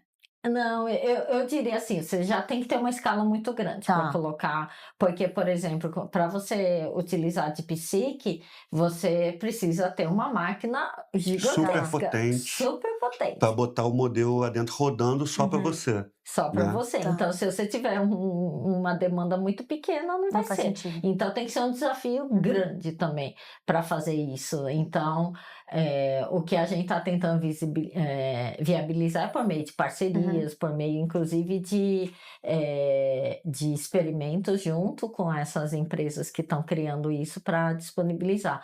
Mas eu acho que risco tem todas as tecnologias. A parte de risco a gente gerencia, é possível você segregar, anonimizar, tem uma série de formas de operar, mas não é o ponto mais crítico disso. E quem está falando muito de risco de open source são as próprias empresas donas dos modelos dos Estados Unidos e que estão fazendo um lobby gigantesco para poder tentar bloquear, porque é competidor e está para. Os últimos modelos de open source estão uma fraçãozinha abaixo do modelo de ponta, mas ainda assim, se você parar para pensar assim, para atividades comuns do dia a dia, que são as nossas atividades, tá igual. Tá igual. É porque, assim, os testes que eles fazem são coisas muito avançadas, coisas de PhD, que você não faz esse tipo de trabalho no dia a dia. Então, pro dia a dia, os open source já estão igual. E o Paulo esteve no evento da NVIDIA, né, lá nos Estados Unidos, e o próprio CEO da NVIDIA falou, a aposta dele total. é open source. Porque ele também entende que economicamente ficar refém das grandes big techs é um risco grande, porque as big techs podem criar sua própria tecnologia e não precisar mais depender da NVIDIA.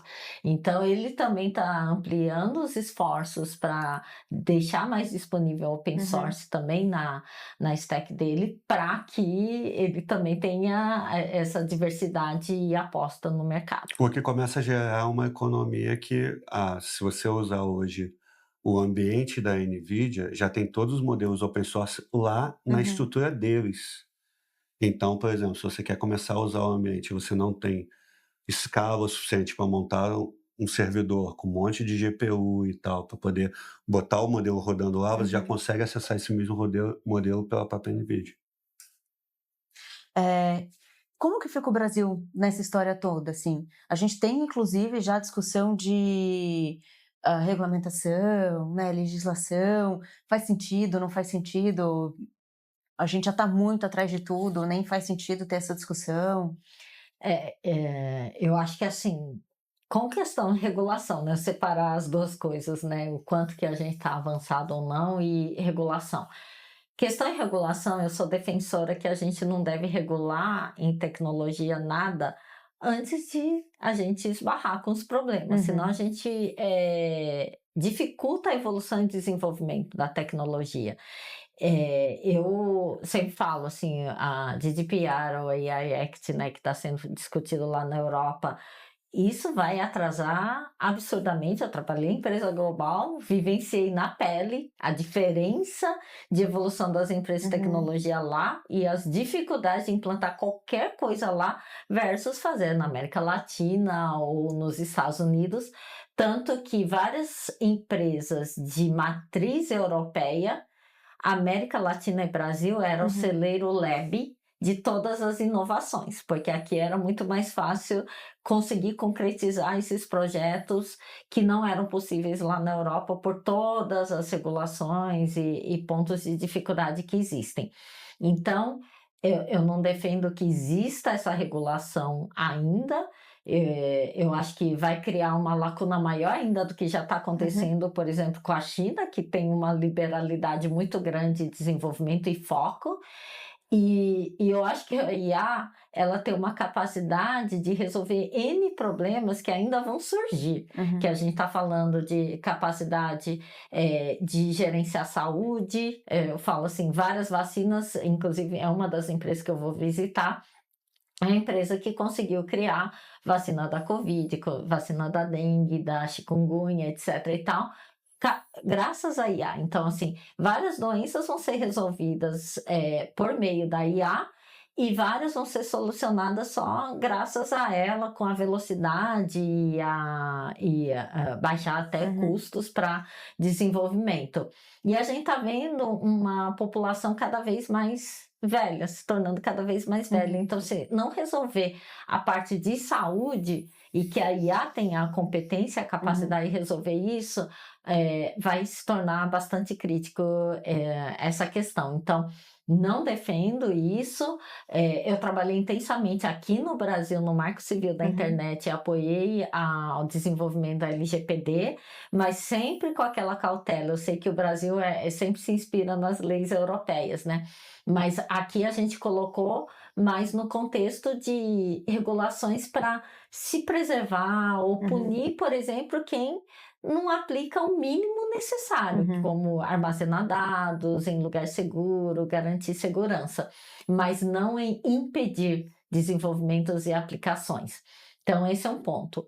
Como eu vejo o Brasil? Eu acho que o Brasil tem um potencial enorme, sempre teve, né, de evoluir tecnologicamente, evoluir, ser protagonista nisso, mas eu acho que tem algumas barreiras que precisam ser tratadas assim com maior vigor, inclusive acadêmico. Então, quando a gente fala em educação, desde a época lá, 30 anos atrás, eu sempre falei assim, todo profissional que eu contratava levava 1 ano ou 2 anos para preparar as pessoas, porque as universidades, eu contratava universidades de ponta, não preparavam o profissional para o desafio que tem hoje. Com a evolução tecnológica que a gente tem hoje, esse gap está se tornando muito maior. Então, as pessoas que saem da universidade nunca mexeram em cloud, nunca mexeram com uma IA, nunca mexeram com isso. Então, assim, a gente está criando uma lacuna educacional, enquanto na China há a formação de engenheiros de forma massiva, priorização, inclusive, de grade curricular e formação de engenheiros. Cada uma das grandes empresas que a gente ouve, Alibaba, BYD, etc., o volume de patentes que eles criam, o volume de engenheiros que eles têm lá dentro é gigantesco. Enquanto a gente não criar um volume de profissionais bons, apesar de que já se torna mais possível, a gente não vai competir com essas grandes países que a gente tem potencial para evolução. Então, ainda acho desafiador, mas eu sou muito brasileira, assim, muito nacionalista e muito crente no que o Brasil tem de potencial. Eu acho que existe realmente a capacidade de se fazer isso acontecer. Eu acho que a gente é bastante criativo, a gente é bastante ousado. Se a gente aproveitar essa onda, acho que a gente tem uma condição muito grande de garantir assim, um espaço nisso. Talvez não sejamos os primeiros, né, os maiores, mas existe o potencial disso. Vide essas regiões que têm barreiras, né? Então, eu sempre falo assim, o Brasil tem, se observar bem, a gente tem alguns atributos que são valiosíssimos. A gente tem uma extensão territorial gigantesca, a gente tem uma população grande. Se comparado a salários de vários países, é barato, então, assim, a gente conseguiria ser competitivo. E geograficamente, a gente está no meio dos fusos horários das grandes pontas dos extremos, né? Então, se a gente conseguir aproveitar bem esses atributos que a gente tem... E a gente ainda está longe de qualquer guerra, né? Exato. Ainda tem essa questão hoje. Então, se a gente conseguir aproveitar bem esse momento e esse boom, essa onda, que ainda nem começou, eu falo assim, está começando a se formar. A gente vai ter muito potencial. Então, eu acredito muito forte nisso, acredito que a gente tem potencial. Trabalhei em empresa global, de novo, eu falo, nossos profissionais eram infinitamente superiores aos profissionais de N países, Europa, Estados Unidos, de sobra. Mas eu acho que o ponto adicionando é a discussão está errada de regulamentação. Uhum. Eu deveria estar discutindo educação. Uhum. Não é o momento de você frear a inovação num país que é tão pobre, que é um país tão subdesenvolvido ainda, né? Então, assim, a gente tem um monte de coisa básica que a gente tinha que estar discutindo Uhum. antes da gente ir para essas discussões mais avançadas. A gente tem que saber onde que a gente vai priorizar. Se a gente tentar fazer tudo ao mesmo tempo, fica tudo fraco, Uhum. né? E o país não anda. Então, assim, esse ponto que a Márcia colocou é, pô, a pessoa sair de uma faculdade hoje, ontem, não é hoje, ontem, lá atrás, as pessoas que a Márcia contratava, as pessoas saíram de uma faculdade de tecnologia sem saber mexer na nuvem, Estranho até, né? É entendeu? assustador. Aí você chega e fala assim, pô, deixa eu ir numa faculdade pública, que é onde você concentra lá o pessoal que mais estudou, né, para entrar no negócio. E aí você vai na faculdade, não tem mesa direito, Uhum. o computador é de 7 gerações passadas, não tem internet. É o tipo de coisa que você vai encontrar se você for visitar faculdades, o laboratório do pessoal, que é onde deveria ter produtos de altíssima qualidade para estar desenvolvendo as novas ciências. Não tem nada, tudo depreciado, né? Não tem demanda para os laboratórios. Uhum. O Vale do Silício nasceu por causa de demanda das Forças Armadas. Eu falo que a gente tem um problema aqui no Brasil que existe uma distância muito grande do mercado com a universidade, né? Total. E aí, Então, a gente deveria ter uma alimentação do mercado para a universidade como um todo, e não existe isso, assim, né? o mundo é um laboratório de vários países fazendo várias coisas. Por que o Brasil resolve querer copiar a União Europeia, que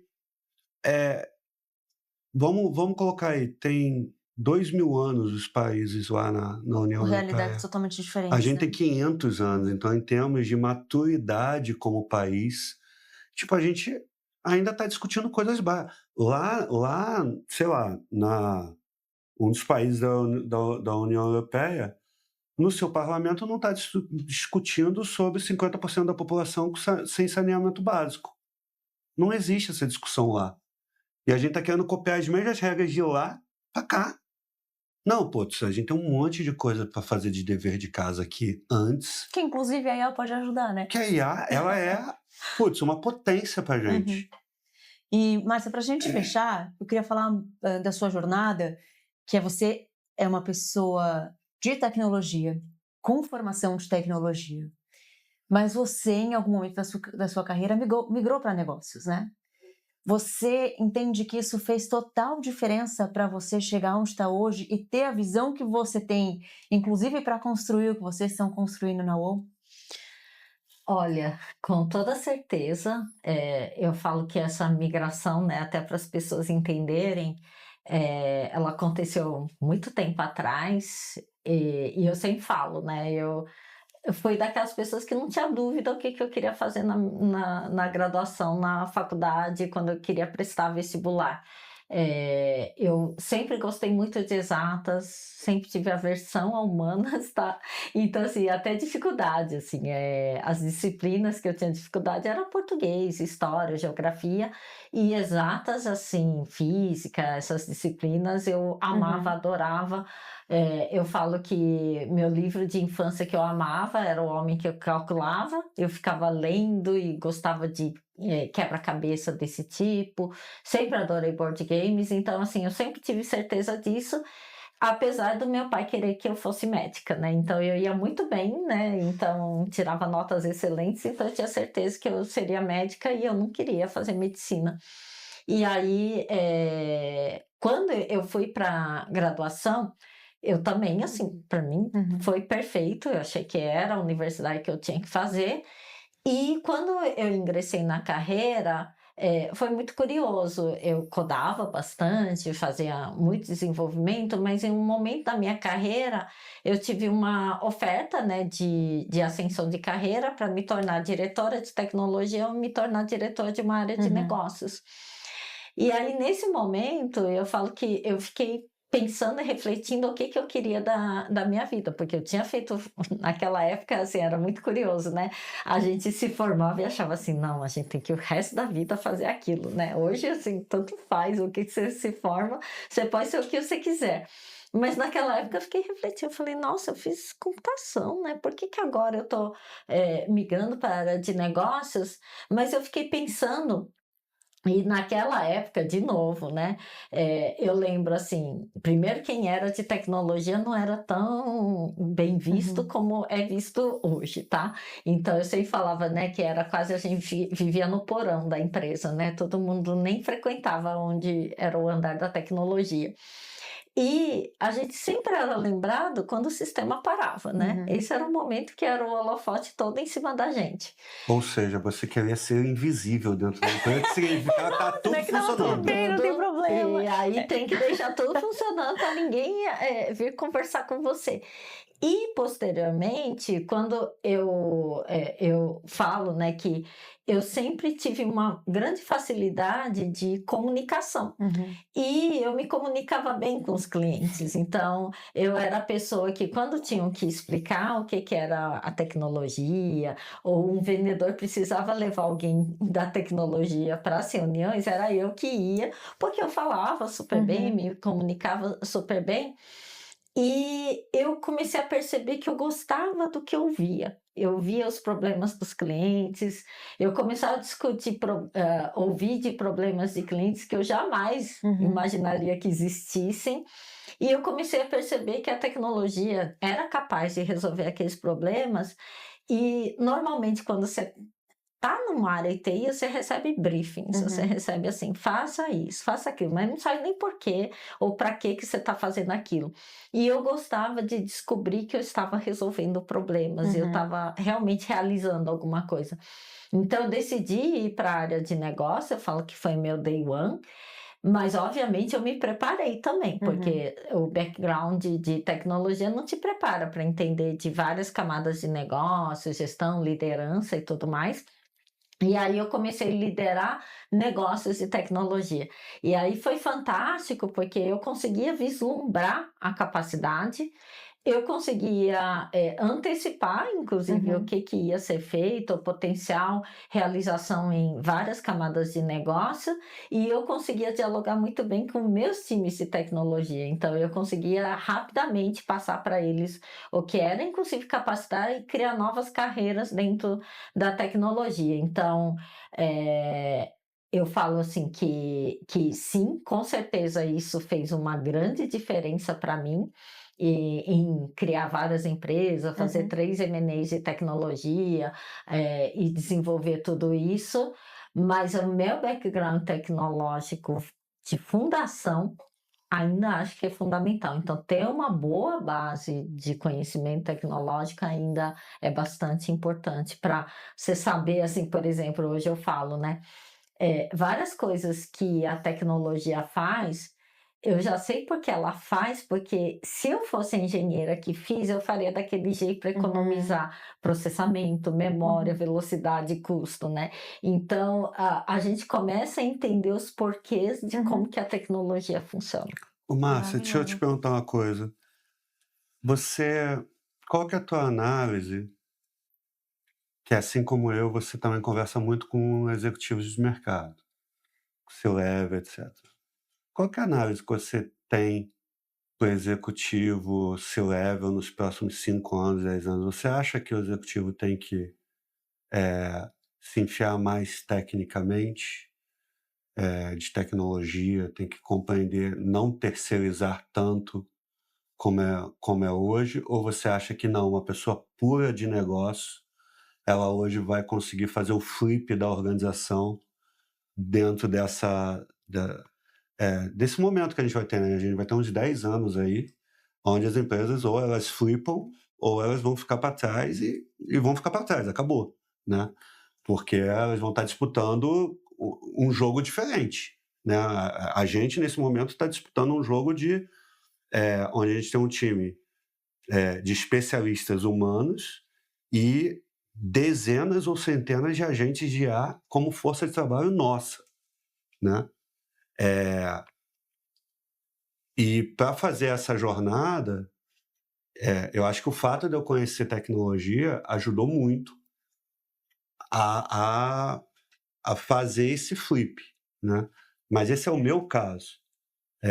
Como que você enxerga isso daí para os executivos de grandes empresas e tal? Quanto que você acha que não, tá tudo bem, você só conhecer negócio e é isso, teu negócio, a tua indústria e tal, e é isso? Ou não, tá na hora de voltar para a cadeira e vai estudar, porque se você não entender isso aqui, você não vai conseguir fazer o flip.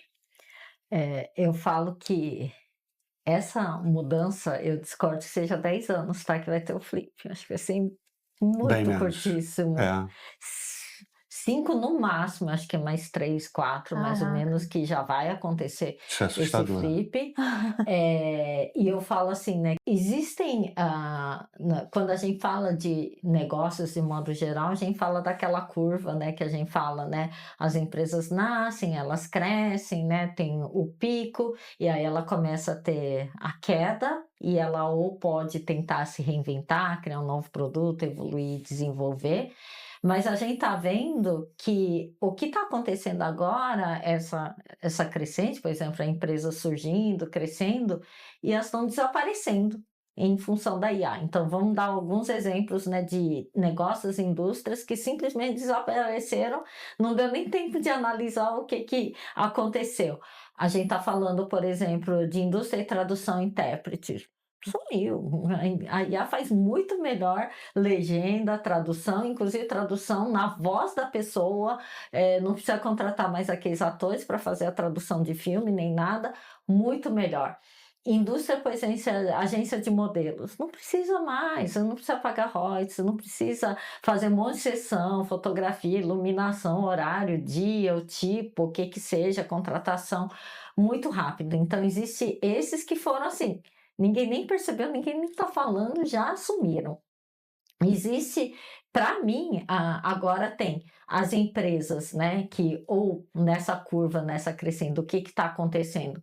Elas vão pivotar, entender a necessidade da IA, adotar a IA e conseguir tentar sobreviver ainda a essa mudança, e vai ter que mudar muita coisa, mas existem aquelas empresas que eu estou falando, né, que são nativas de IA, que ela já capturou e já entendeu que ela pode substituir, ser mais competitiva que uma outra com 1 ou 2 funcionários somente, e que vai fazer essa transformação e vai fazer essa mudança. Então, por isso que eu acredito que essa transição, essa mudança vai acontecer em 3, 4 anos, e muito rápida, em alguns segmentos com muito mais velocidade, como, por exemplo, eu acho que bancos ainda vai ser um pouco mais difícil, porque tem uma série de regulação, Regulação que etc e tal, protege eles, né? que protege, mas quando a gente está falando de Protege a ineficiência, né? alguns outros segmentos, vai ter uma substituição em massa de modelos, eficiência, né, e mudança, que vai acontecer numa velocidade estrondosa. Então, aí voltando assim, né, para o papel do CEO, eu acho que sim, ele tem que ter um conhecimento técnico, porque esse conhecimento técnico que vai dar segurança. Eu lembro que eu tinha um presidente que sempre falava para mim: ninguém compra aquilo que não conhece. Então, ao ele saber, ele vai tomar as decisões mais rápidas e ser mais eficaz e ágil nas tomadas de decisão. Quando você não conhece muito, você fica postergando, né? Você começa a postergar a decisão. E essa é uma mudança que exige velocidade. Uhum. Então, como eu falei, né? Esses exemplos que a gente citou aqui, não foi mudança que aconteceu de um dia para o outro, demorou anos, né, para fazer mesmo com a tecnologia disponível. Óbvio que quando você já sabe, você consegue fazer com mais velocidade. Então, assim, para você conseguir se tornar competitivo ainda em 2, 3 anos, você tem que começar agora. Então, a necessidade de conhecer de tecnologia é fundamental. Não adianta delegar para áreas ou departamentos. Então, assim, eu já fui convidada para ser Chief AIO de várias empresas. Eu recusei, porque eu falei, eu não acredito nesse modelo, em uma pessoa ser responsável pela mudança de toda a organização. Eu acho que, assim, isso tem que estar incorporado na hierarquia inteira da organização para que isso seja possível ser transformado. E o CEO tem que ter a consciência disso, tem que ter o mínimo letramento para conseguir dialogar sobre esse Eu ia tema. perguntar isso, conhecer em que nível? No seu nível? Não precisa ser no meu nível. Eu acho que, assim, precisa saber de negócio e precisa saber tecnologia, mas precisa saber tecnologia algumas questões básicas. Como a principal barreira quando a gente fala em tecnologia é as áreas de tecnologia falando, isso não é seguro, não é. Aí, geralmente entra em freeze, né? Exato. Todo mundo não tem medo, né, de arriscar. E eu sempre falo, em questões de segurança, sempre existem mecanismos de você resolver questões de segurança e evitar que você se arrisque Mas em é certas... uma das formas de boicote. Boicote, As exato. áreas conseguem boicotar muito rápido, jogando um flag de não, isso daqui não pode por causa da LGPD. Como assim? A LGPD não impede absolutamente nada. Ela só categoriza que tipo de dados que você tem, se é pessoal ou se é sensível, e qual é a forma de você lidar com eles. E eu lembro muito, assim, há 20 anos atrás, né, quando nem se falava disso, eu fiz um projeto para um dos maiores bancos aqui do Brasil, e aí era um projeto bastante crítico, com dados e tal, e eu lembro que eu estava numa sala em reunião com umas 20 pessoas, e quando eu falei o que eu precisava fazer, todo mundo só falou assim, não dá, não pode, não dá, não.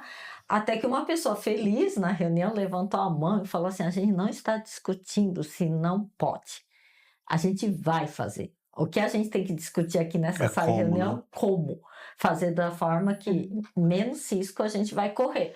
E aí, assim, a gente fez o projeto. Então, assim, esse é o ponto. O Essa é a mentalidade executivo que a gente tem que que ter tem que ter agora. a mentalidade, falou, vou fazer.